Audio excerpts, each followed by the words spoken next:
গাজা দখলের পরিকল্পনা অনুমোদন ইসরায়েলের। বিস্তারিত সংবাদ। গাজা উপত্যকা পুরোপুরি দখলে নেওয়ার পরিকল্পনা অনুমোদন দিয়েছে ইসরায়েলের নিরাপত্তা মন্ত্রিসভা।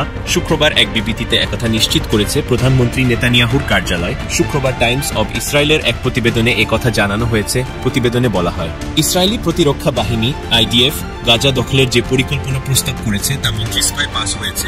প্রধানমন্ত্রীর কার্যালয়ের বিবৃতিতে বলা হয়, নেতানিয়াহুর দেওয়া হামাসকে পরাজিত করার রূপরেখা অনুমোদন দিয়েছে নিরাপত্তা মন্ত্রিসভা। এছাড়া যুদ্ধক্ষেত্রের বাইরে অবস্থানরত বেসামরিক মানুষের জন্য মানবিক সহায়তা দেবে ইসরায়েল। পাশাপাশি হামাসের সঙ্গে যুদ্ধবিরতির জন্য ইসরায়েল যেসব শর্ত দেবে তার মধ্যে 5টি মূলনীতির প্রতি সমর্থন জানিয়েছেন মন্ত্রিসভার বেশিরভাগ সদস্য।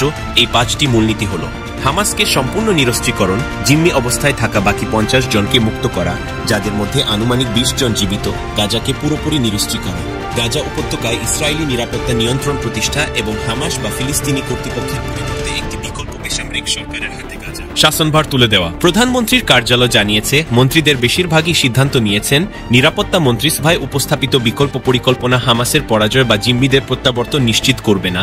প্রধানমন্ত্রী বলেন, ইসরায়েল গাজার শাসনভার আরব বাহিনীর হাতে হস্তান্তর করতে চায়।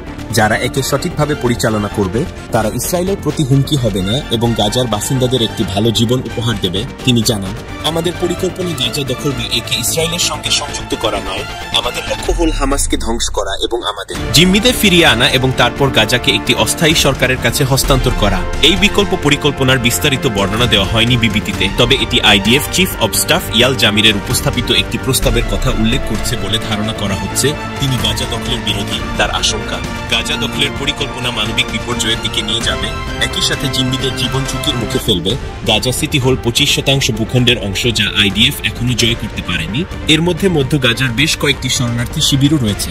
নিরাপত্তা মন্ত্রিসভায় অনুমোদিত পরিকল্পনার অংশ হিসেবে গাজা সিটির বাইরে জান্য অজেয় এলাকাগুলোও দখল করা হবে কিনা তা স্পষ্ট নয়।